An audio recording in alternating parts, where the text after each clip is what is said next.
this February for our monthly market insight. What we want to do is kind of give you a little update about what's going on right now in the markets, kind of look at how things have done in the past, and then kind of go into some things that we kind of see moving forward.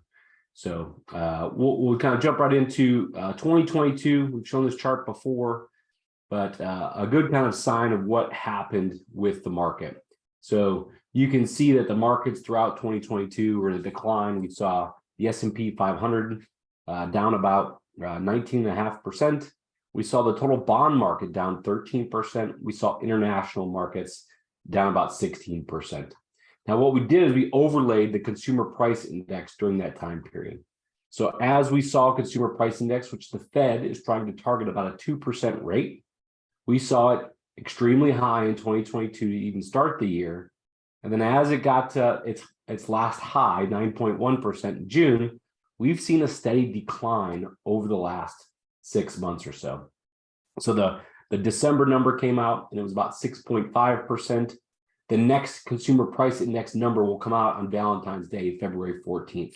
So we'll get a look to see what happened there. The reason that this is so significant is because when we saw the bond market down 13%, we want to kind of go and provide some context for it. The last time we saw the market get anywhere close to that, the bond market, was around 1967, right? Other than that, the bond market really hasn't been down more than 5% in a year over the last 40 or 50 years. So it was a very, very unique bond market in 2022. And the reason that happened is because the Federal Reserve continues to raise interest rates. So as they raise rates almost at every meeting, this quick rise in interest rate is leading to a fall in some of the bond prices. So that really kind of explains what happened in the bond market. Now, the stock market and the global market has been really tied to this inflation number. So during that year, companies made lots of money. They had great earnings, great profits. Consumers were continuing to spend money, but the markets were showing a decline because of that rising interest rate, because people didn't know how long inflation was going to continue. So because of that, we saw the markets decline. We'll kind of provide some context of what this looks like for some individual positions. Okay, so we go back and look through December 31st, 2021. That was our last S&P 500 high, okay? Go all the way through up until yesterday's close. You can see kind of the S&P 500 here in the dark blue, right? Starting to come back from that October timeframe, but still down around 13% even from its last market high on December 31st, 2021. We've got kind of a NASDAQ barometer showing our biggest fall. And that's because those growth companies in the NASDAQ index, they borrow money a lot, right? They tend to do that as they invest more in research and development, as they continue to grow their workforce. And so because that interest rate is going up, it costs them more money to do business. So we see that they're still down the most, although really kind of in the last couple of months, they've also come back the strongest because we're starting to see this pressure on inflation come down. So we've got international here in red, right? Really kind of doing the best of all the asset classes. And that's because we're starting to see interest rates fall. So again, starting to come back up. Emerging markets that could be your China's, your South American companies, India's, things like that. Those have also kind of been down the most, but also kind of coming back the strongest. And then we show the kind of that intermediate corporate bond also being down. So when you look at it over the last year, last 14 months, everything is still negative from that high of 31 December 2021. But the good news is that things are starting to trend in the right direction. And that's because we've seen that consumer price index fall over the last 6 months, as we showed.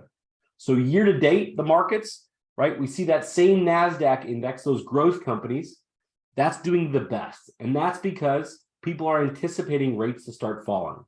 Now, on February 1st, the Fed came out, they announced a 0.25% interest rate hike, but we saw jobs also come down on February 3rd. So we saw the unemployment rate come down as we had a really, really strong jobs number. So that's going to provide some fear to the market that, you know what, the Fed's going to continue to have to raise interest rates, even though they said, hey, look, we're just going to raise it at 0.25% this time. Things are going as planned. We continue to see the consumer price index come down.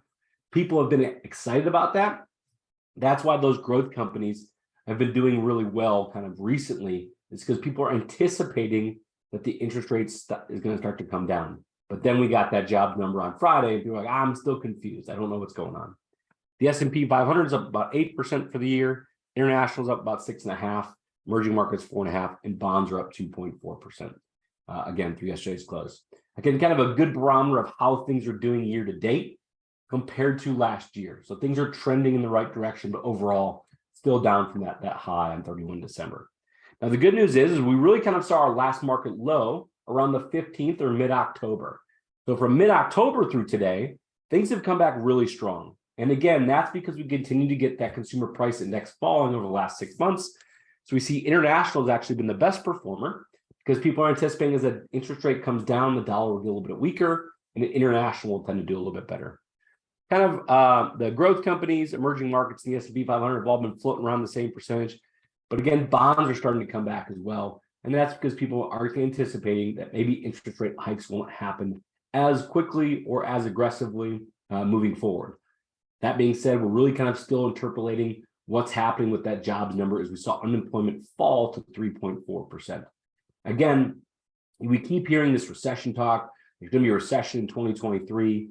That's a lot of what the news is talking about, but we want to kind of caution you. There's a lot of different ways to define a recession. The way that they continually want to define it is, do we see a 0.5% increase in the unemployment number? Right, so we actually fell to 3.4%. Do we see that number creep up to 3.9 or 4% sometime in 2023?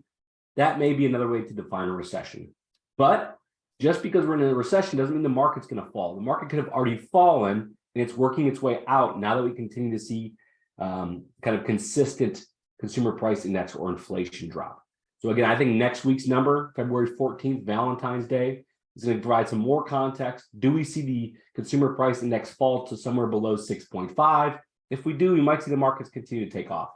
If it falls, right, or actually increases, kind of above 6.5 or stays flat, we take that and combine it with Friday's jobs report number and unemployment number, maybe the markets are continuing to be a little bit skeptical, a little bit scared. So those are the things that we're watching here over the next coming weeks and really through this month of February.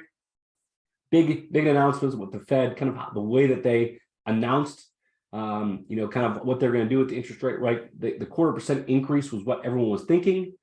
However, it was the way that they phrased it, right? They felt confident about what they were doing, and the markets really liked that. Friday, we saw the unemployment number go down as jobs went up. Again, kind of counterintuitive. You would think that would mean the markets would do really well. That'd be a good sign, but people kind of relate that to, well, that means the Fed's going to continue to raise interest rates or raise them even higher. And that's really what the Fed said as well, right? They said they're going to continue to raise it based on some of that jobs data.